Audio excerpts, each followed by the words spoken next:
survey, over 100 CEOs who had recently been through an acquisition or merger were asked which areas of their activities needed the most effort.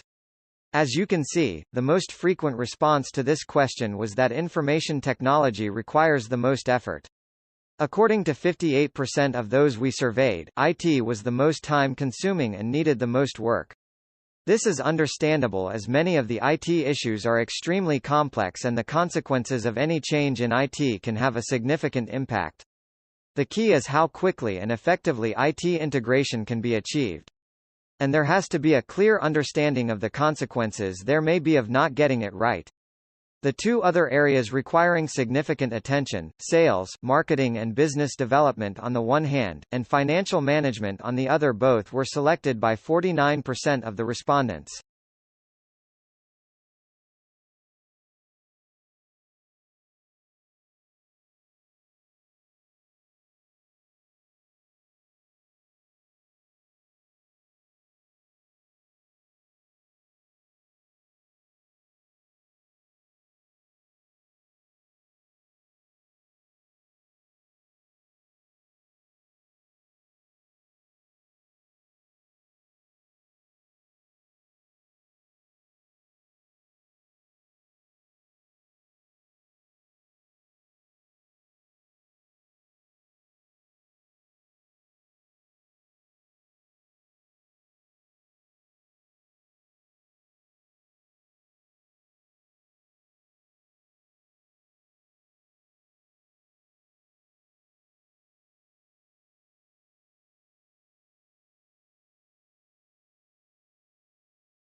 Boys and girls' performance.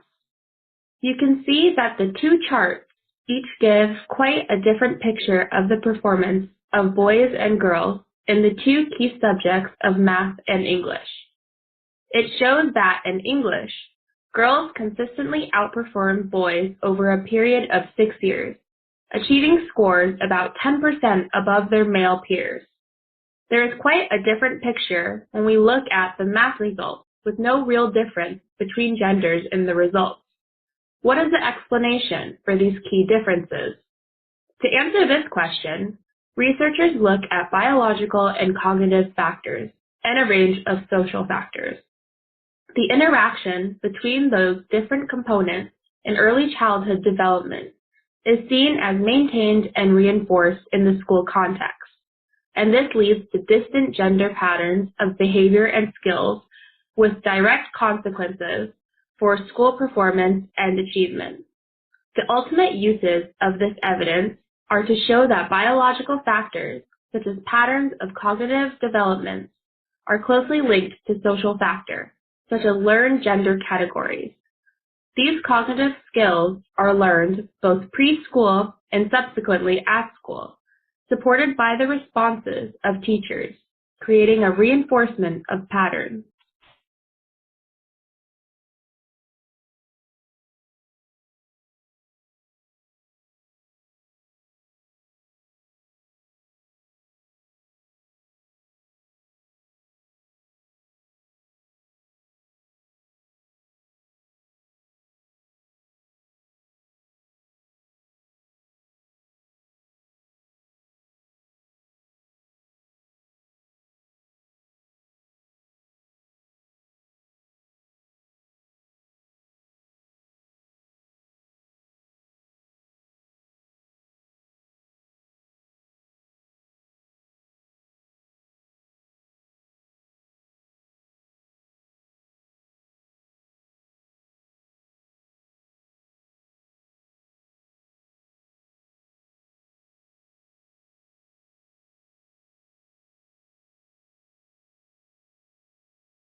The shuttle was designed to be a space truck. It's a multi-purpose vehicle. We've done a tremendous number of different things with it.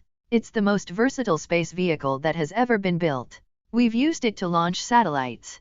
We've used it to repair satellites in orbit and put them back into orbit. We've used it to capture satellites and bring them back to Earth for repair. We've outfitted it with the space lab built by our European partners and used it before the era of the space station to do scientific research. We used it as part of our partnership with the Russians, which is still continuing, first as part of the Mir space station, where we actually prolonged the useful life of Mir by several years through logistical supply visits with the shuttle. And now, of course, we're using it to build the new International Space Station, which is a huge international partnership.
During this time, my goals are going to be to talk about the phenomenon that we may share in part with other animals, and our language, and that is emotion.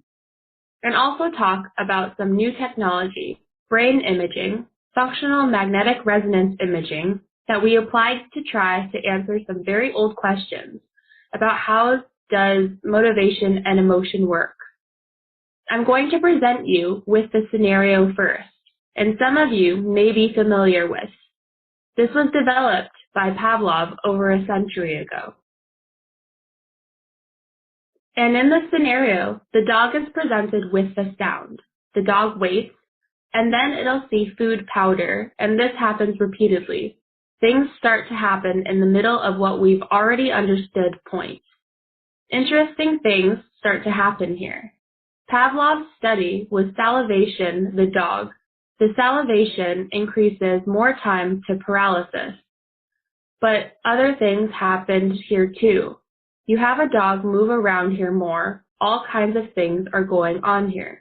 What we're trying to capture was the experiment I'm going on to describe today is what is going on in the brain to generate that state, which we called it Pavlov's state. But you can also think about state in terms of how the dog's feeling or how your feeling is about eating lunch today.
Sometimes it's the little things that can make big things happen.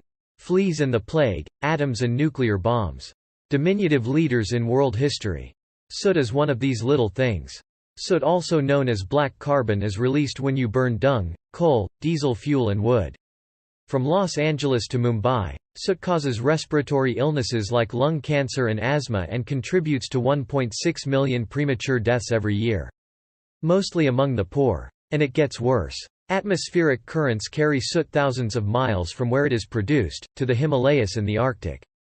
Black carbon, being black, absorbs sunlight, so even a little soot on snow makes it melt faster. And when snow melts, global sea levels rise, threatening our freshwater indigenous communities and polar bears who hunt on the Arctic ice. Climate change has been a big thing for a while, and carbon dioxide has been its main cause. Scientists estimate that soot causes 25% of human-caused global warming. It's the second leading cause of Arctic warming after carbon dioxide. Let's not underestimate the impact of this tiny particle. But there's good news: reducing black carbon may be the fastest way to slow global warming. Buy time for the Arctic. Yes, even more so than changing a light bulb. Since black carbon only stays in the atmosphere for a couple of weeks, reducing it will produce results immediately. Of course, reducing soot alone won't solve global warming, but solving our soot problem now will help buy time for the Arctic and allow us to deal with the bigger problem of carbon dioxide. We have the cleaner industries, cook stoves, and diesel, now we have to use them. In developed nations, we've significantly reduced our black carbon, but we still have much more to do. We need to tighten our standards at home and invest in cleaner technologies in developing nations. In a world going on 7 billion people, you might feel rather little yourself. But if you urge the US government and the European Union to take the lead on black carbon reduction, you can make a big difference. Go to www.stopsoot.org and help stop these little things from causing big trouble.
If you did, please give this video a thumbs up and subscribe to the channel for more PTE-related content. Don't forget to leave a comment below letting you know what you think, or if you have any questions. Thanks for watching. I will meet you soon, our next video.